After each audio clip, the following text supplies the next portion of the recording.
Hello students, welcome to my channel study with hello Suman. आज की इस वीडियो में हम लोग बात करने वाले हैं कक्षा 7 प्रश्नावली 1.4 का क्वेश्चन नंबर 6 और 7। ये दो क्वेश्चन हम लोगों का लास्ट बचा हुआ है प्रश्नावली 1.4 में। तो इस वीडियो में आप लोग एंड तक बने रहेगा। बहुत अच्छा क्वेश्चन है, वर्ड प्रॉब्लम से रिलेटेड क्वेश्चन है। सो स्टूडेंट्स, अगर आप मेरे चैनल पर नए हैं तो प्लीज़ इस चैनल को सब्सक्राइब करना मत भूलिएगा।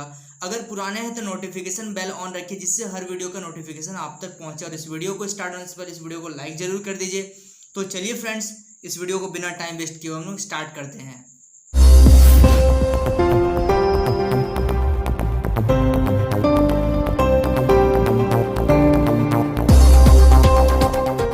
देखिए, क्वेश्चन नंबर 6 को बहुत ध्यान से देखिए। एक कक्षा जांच में प्रश्नों के प्रत्येक सही उत्तर के लिए कितने अंक मिल रहे हैं? +3 अंक मिल रहे हैं।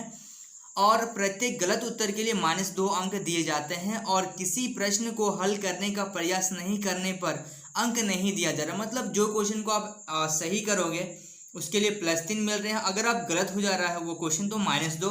लेकिन जो क्वेश्चन आप छोड़ रहे हो उसके लिए कोई भी अंक आपको नहीं दिया जा रहा। तो यहाँ से क्वेश्चन स्टार्ट है। फर्स्ट क्वेश्चन देखिए क्या बोल रहा है। शिवानी ने 20 अंक प्राप्त किए यदि उसके 12 उत्तर क्या है? सही पाए जाते हैं। मतलब उसने 12 सही क्वेश्चन किए हैं, तो उसने कितने प्रश्नों का उत्तर क्या गलत किया है, ये चीज़ हम लोगों को बताना है। तो अभी हम लोग देखिए क्वेश्चन नंबर ए को सॉल्व करेंगे। तो उससे पहले हम लोगों को यहाँ पे जो जो बताया गया है उस चीज़ को हम लोग यहाँ पे नोट करेंगे, ठीक है। उसके बाद इसका बी पार्ट में भी आएंगे। तो सबसे पहले यहाँ पे बोला है कि अगर आप एक कक्षा की जांच में प्रश्नों के सही उत्तर के लिए, ठीक है, तो यहाँ पे हम लोग लिखेंगे प्रश्नों का सही उत्तर पर मिले अंक। कितने अंक मिल रहे हैं? +3। और गलत उत्तर के लिए कितने अंक प्राप्त हो रहे हैं? -2 अंक दिए जा रहे हैं। तो अब देखिए पहला क्वेश्चन क्या बोल रहा है। शिवानी ने 20 अंक प्राप्त किए, ठीक है, यदि उसने 12 उत्तर सही किए। तो 12 उत्तर अगर उसने सही किए होंगे तो हम लोग क्या करेंगे, एक उत्तर पे 3 मार्क्स दिए जा रहे हैं। तो 12 सही उत्तर पे, तो यहाँ लिखेंगे सही उत्तर बराबर कितने हैं? 12, ठीक है। तो 12 को किससे गुना कर देंगे? 3 से गुना कर देंगे। तो कितना हो जाएगा आपका? 12 × 36 अंक उसने प्राप्त किए, ठीक है। अब यहाँ पे बोला जा रहा है तो उसने कितने प्रश्नों का गलत उत्तर दिया है? उसने टोटल 20 अंक प्राप्त किए। तो टोटल अंक कितना था उसका? कुल अंक यहाँ पे हम लोग लिखेंगे कुल अंक बराबर, या फिर टोटल अंक, कुल अंक उसने पाए थे 20। तो अगर हम लोग 36 से अगर हम लोग 20 माइनस कर दे तो उसने कितने अंक उसको उसने पाए? तो मतलब उसने 16 नंबर जो आया 20 से। देखिए बहुत ध्यान से समझिए क्या हो रहा। देखिए हम लोगों को बोला गया कि जो शिवानी है उसको 20 अंक मिला, ठीक है। उसने लेकिन 12 अंक सही किए थे। तो 12 सही किए होंगे तो उसको 36 नंबर मिलेगा। जब हम लोग 36 से इस 20 को माइनस कर देंगे तो ये गलत वाला निकल जाएगा। मतलब उस एक गलत पे कितना मार्क्स कट रहा था? 2, माइनस का 2 मार्क्स कट रहा था। तो इससे पता चलता है कि वो कितने गलत किए होंगे? 8 गलत किए हैं। 8 गलत किए हैं, ठीक है। समझ में आ रहा है आप लोगों को? फिर से बताने की जरूरत नहीं है ना। देखिए अब सेकंड पार्ट क्वेश्चन को सबसे पहले समझते हैं और उसके बाद सॉल्व करते हैं, ठीक है। देखिए सेकंड पार्ट में क्या बोला जा रहा है। मोहिनी को -5 अंक प्राप्त हैं जबकि उसने 7 सही उत्तर पाए हैं। मतलब 7 सही उत्तर किए हैं। उसने कितने प्रश्नों का गलत उत्तर दिया है? तो उसको कितने अंक मिले? कुल अंक मिले हैं मोहिनी को, कुल अंक बराबर कितने मिले हैं? -5। जबकि उसने सही उत्तर कितने किए हैं? सही किए हैं आपका 7। तो 7 एक पे कितना मिला था? 3। मतलब 21 नंबर उसने लाए हैं। अब उसने कितने गलत किए हैं? तो क्या करेंगे उसको, ये जो टोटल हम लोग का 21 आया उसको माइनस कर देंगे -5 से, ठीक है, घटा देंगे। तो यहाँ से आ जाएगा हम लोग का कितना? 21 माइनस और माइनस +5। तो यहाँ से आ जाएगा आपका 26। इसका मतलब तो ये जो 26 आया हम लोग का, ये किसका आया? गलत उत्तर के लिए। तो यहाँ पे लिखेंगे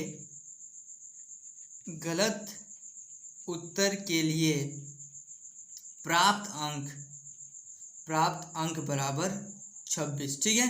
अच्छा, तो ये जो 26 आया इससे कैसे पता चलेगा उसने कितने गलत किए? तो 26 को अगर 2 से डिवाइड कर देंगे, मतलब 13 उत्तर क्या कर दिए उसने? गलत किए हैं, ठीक है फ्रेंड्स। समझ में आपको बहुत क्लियरली। उसको टोटल अंक -5 मिले थे, लेकिन जबकि उसने 7 क्वेश्चन सही किए थे, इसका मतलब उसे 21 नंबर मिल रहे हैं। ये तो माइनस में, जब इसको माइनस कर देंगे तो इसका मतलब ये 26 अंक उसने क्या किए थे? 26 अंक उसने गलत क्वेश्चन से मार्क किए थे। मतलब गलत क्वेश्चन को करके उसने 26 उसका कैंसिल हो गया, ठीक है। तो गलत उत्तर के लिए उसने कितने अंक प्राप्त किए, 26 अंक प्राप्त किए। गलत उत्तर से उसने 26 अंक प्राप्त किए।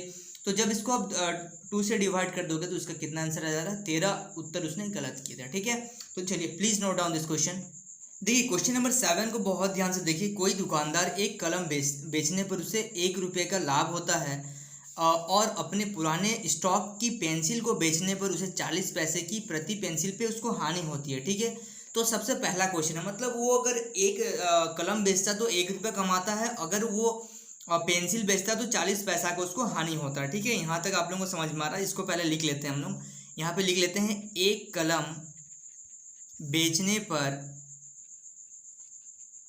प्राप्त लाभ, कितना लाभ हो रहा है, 1 रुपया। मतलब यहाँ पे हम लोग लिख सकते हैं 100 पैसा, ठीक है, क्योंकि इसमें भी पैसा में दिया हुआ है। और उसे एक पेंसिल पे कितना हानि हो रहा है, एक पेंसिल पर प्राप्त हानि कितना हो रहा है, 40 पैसा, ठीक है। अच्छा, एक कलम बेचने पे उसके 100 पैसा का लाभ हो रहा है और पेंसिल बेचने पे उसको 40 पैसा का हानि हो रहा। अब देखिए क्वेश्चन नंबर 1 क्या बोल रहा है, उसको ध्यान से हम लोग देखते हैं। अक्टूबर महीने में उसने रुपये 5 की हानि उठाई, मतलब 5 रुपये उसे क्या हो गया, घाटा हो गया। इस अवधि में 45 कलम बेची, बताइए इस अवधि में उसने कितना पेंसिल बेचा, ठीक है। क्वेश्चन समझ रहे हैं। देखिए अभी थोड़ा थोड़ा करके क्वेश्चन को आगे हम लोग कर रहे हैं। तो यहाँ पे बोल रहा है अक्टूबर महीने में उसने रुपये 5 रुपये की हानि उठाई। तो यहाँ पे लिखेंगे हानि बराबर कितना हो गया, 5 रुपये का हानि हो गया। तो इसको हम लोग लिख सकते हैं -5 लिख सकते हैं ना। और इसको अगर हम लोग पैसा में कन्वर्ट कर दे तो -500 पैसा, ठीक है, कोई दिक्कत नहीं है। अब बोल रहा है कि 45 कलम बेची उसने, इस अवधि में 45 कलम बेची। तो यहाँ पे लिखेंगे 45 कलम बेचने पर प्राप्त लाभ, कितना लाभ हुआ। अगर वो 45 कलम बेचेगा तो कितना लाभ होगा, एक कलम पे हो रहा था 100 पैसा, तो 45 × 100 मतलब क्या, 4500 पैसा, ठीक है। अच्छा, अब यहाँ पे बोला जा रहा है तो उसने, तो बताइए कि इस अवधि में उसने कितने पेंसिल बेची। तो यहाँ पे लिखेंगे पेंसिल बेचने पर हानि, ठीक है, क्योंकि पेंसिल बेचने पे क्या हो रहा था, हानि हो रहा था। तो 4500 4500 को क्या करेंगे हम लोग, माइनस कर देंगे, किससे, -500 से। इसको इससे अगर घटा दिए तो यहाँ पे कितना आ जाएगा, हम लोगों का आ जाएगा 5000, ठीक है। यहाँ तक समझ पा रहे हैं आप लोग। चलिए अब हम लोगों को क्या निकालना है कि पेंसिल की संख्या बताना है कि उसने कितनी पेंसिल बेची होगी। तो यहाँ पे लिखेंगे हम लोग पेंसिल बेचने की संख्या, ठीक है, समझ रहे ना, बहुत डिटेल में बता रहा हूँ। पेंसिल बेचने की संख्या, तो पेंसिल बेचने की संख्या था कितना, 5000। उसको डिवाइड करेंगे किससे, 40 से डिवाइड कर देंगे, ठीक है। तो यहाँ से 0 से 0 कैंसिल हो गया, यहाँ से आ गया कितना, 125। तो उसने कितनी पेंसिल बेची होगी, 125 पेंसिल उसने बेची होगी, ठीक है। तो उसने 100 पेंसिल बेची होगी। तो देखिए इस क्वेश्चन को एक बार दोबारा से समझते हैं। क्या बोला जा रहा था कि एक कलम बेचने पर कितना लाभ हो रहा था, 100 पैसा का, और एक पेंसिल बेचने पर 40 पैसा का हानि हो रहा था। तो वो दुकानदार क्या हो गया, वो दुकानदार ने उसको हानि हो गया 5 रुपये का, मतलब -500 पैसा। उसने क्या किया, 45 कलम बेचा। तो कलम बेचने पे उसको कितने पैसा लाभ हुआ, 4500 पैसा लाभ हुआ, ठीक है। तो यहाँ पे बोला जा रहा है कि कितना पेंसिल उसने बेचा होगा जिससे उसको -5 का हानि हो गया।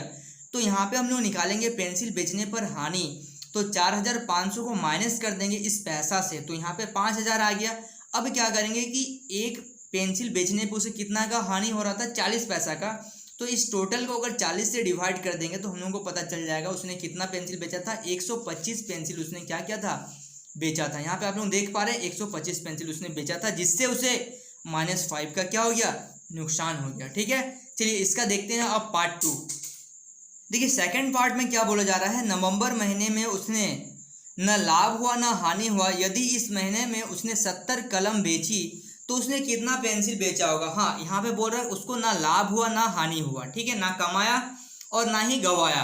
तो लेकिन उसने 70 कलम बेची होगी, तो हम लोग को बताना है कि कितना पेंसिल बेचेगा जिससे वो दोनों इक्वल आ जाएगा। तो यहाँ पे लिखेंगे 70 कलम बेची, ठीक है। तो यहाँ पे लिखेंगे 70 कलम बेची, और यहाँ पे हम लोग को बताना है कितना पेंसिल बेचा होगा उसने। तो निकालना है वही कि कितना पेंसिल बेची, ठीक है, बराबर क्या होगा। तो यहाँ पे देखिए 70 कलम से प्राप्त पैसा, एक कलम पे कितना हो रहा था 100 पैसा, तो 70 को अगर हम लोग 100 से क्या कर देंगे मल्टीप्लाई कर देंगे तो यहाँ पे आ जाएगा कितना 7000 पैसा आ गया।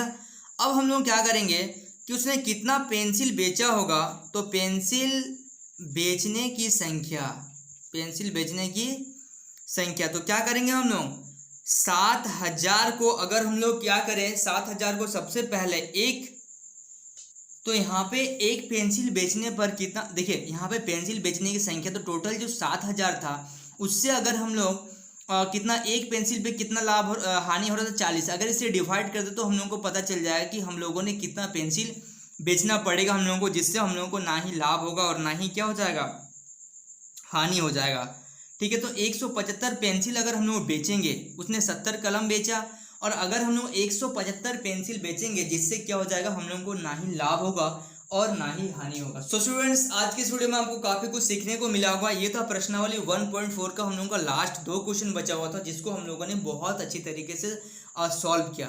तो स्टूडेंट्स अगर आप मेरे चैनल पर नए आए हैं तो प्लीज़ इस चैनल को सब्सक्राइब करना मत भूलिएगा और अपने दोस्तों के साथ शेयर करिए, और इस वीडियो के एंड में कमेंट करके बताइए कि ये वीडियो आपको कैसा लगा।